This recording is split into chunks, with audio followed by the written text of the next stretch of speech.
అదాని గారికి కట్టబెట్టారు.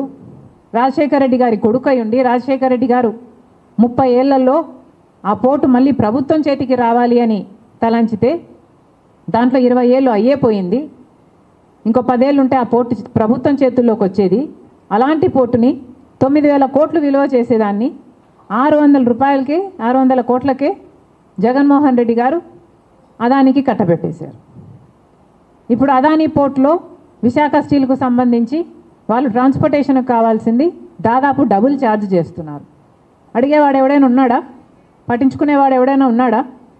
క్రమంగా ఒక్కొక్కటిగా బీజేపీ ప్రభుత్వం కావాలని విశాఖ స్టీల్ని కుంటిదాన్ని చేసింది, అవిటిదాన్ని చేసింది. ఒక్కొక్క రకంగా హ్యాండిక్యాప్ చేసుకుంటూ పోయింది.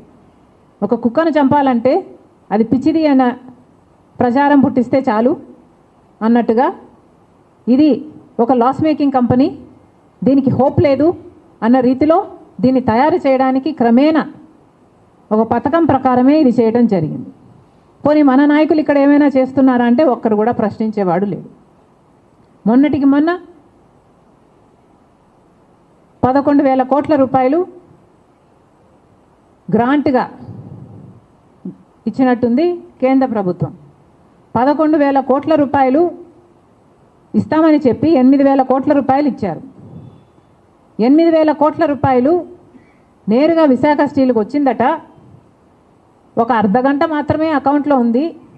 నేరుగా రుణాలు చెల్లించడానికి, అప్పులు చెల్లించడానికి వెళ్ళిపోయిందట. మరి ఎందుకు ఇచ్చినట్టు?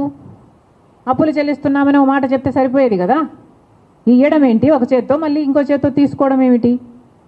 ఏదైనా ప్లాంట్కు సహాయం చేస్తున్నాము, మేము డబ్బులు ఇస్తున్నాము 11,000 కోట్ల రూపాయలని పెద్ద పెద్ద పండగలు చేసుకొని పెద్ద పెద్ద అడ్వర్టైజ్మెంట్లు చేసుకొని ఇచ్చారే. కనీసం ఆ ప్లాంటు రా మెటీరియల్గా డబ్బు వాడారా? కనీసం ఆ ప్లాంటు ఎక్స్పాన్షన్గా డబ్బు వాడారా? కనీసం ఆ ప్లాంటు 6 నెలలుగా జీతాలు ఇవ్వటం లేదా ఎంప్లాయీస్కి? కనీసం ఆ జీతాలు ఇవ్వడానికైనా వాడారా? దేనికి వాడారా డబ్బు? దేనికి వాడలేదు. ఒక చేత్తో ఇచ్చారు, ఇంకో చేత్తో తీసుకున్నారు. కేవలం అర్ధగంట మాత్రమే ఉందంట విశాఖ స్టీల్ అకౌంట్లో ఆ డబ్బు. మరి ఇది పాలిటిక్స్ కాకపోతే ఏమనాలి దీన్ని? అతి తెలివి కాకపోతే ఏమిటిది? ఇంకో 3,000 కోట్లు బ్యాలెన్స్ ఉంది, దానికి కూడా కండిషన్ పెట్టారట. 11,000 కోట్ల రూపాయలలో 8,000 కోట్లు ఇచ్చేసాము, బ్యాలెన్స్ ఉన్నది 3,000 కోట్ల రూపాయలు. ఆ 3,000 కోట్ల రూపాయలు కూడా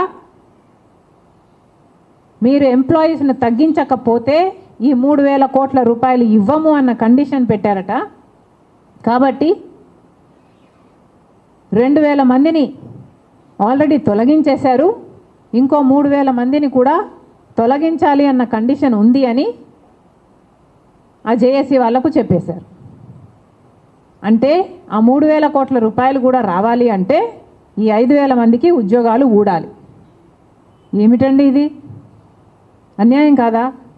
అమానుషం కాదా? ఎవరికి ఏమీ అనిపించటం లేదా? అసలు ఎవరండి ఈ ఉద్యోగస్తులు? ఆ విశాఖ స్టీల్ కోసం భూములు ఇచ్చిన వాళ్ళు. ఆ విశాఖ స్టీల్ ఈరోజు ఉంది అంటే వీళ్ళు త్యాగాలు చేస్తే ఆ భూములు ఇచ్చిన వాళ్ళే ఉద్యోగస్తులుగా ఉన్నారు. ఒకప్పుడేమో 24,000 మంది 20,000 మంది పర్మనెంట్ రెగ్యులర్ ఉద్యోగంలో ఇంకొక 14,000 మంది కాంట్రాక్ట్ ఉద్యోగస్తులుగా ఉంటే, అంటే 34,000 మందికి కడుపు నింపే ప్రాజెక్టుగా ఇది ఉంది అంటే వాళ్ళ కుటుంబాలకు కూడా అంతమంది ఎంప్లాయీస్ 34,000 మంది ఉంటే ఈ సంవత్సరం బిగినింగ్కి కేవలం 23,000 ఎంప్లాయీస్కి దానికి కుదించేశారు. ఇప్పుడు అది కూడా సరిపోదు అన్నట్టు 2,000 మందిని తీసేశారు, ఇంకో 3,000 మందిని తీస్తారట. ఇంకో 2,000 మందిని రెగ్యులర్ ఉద్యోగస్తులకి కూడా ప్రెజర్ పెట్టి విఆర్ఎస్ ఇచ్చి పంపించేయాలన్నది అజెండా అంట. అంటే 34,000 మంది పనిచేసిన ఒక కర్మాగారంలో eventually by the end of this year కనీసం సగం కూడా ఉండరు. 16,000 మందికి దానికి తీసుకురావాలి అన్నది వీళ్ళ టార్గెట్గా కనిపిస్తుంది. ఇది అన్యాయం కాదా? ఇది అక్రమం.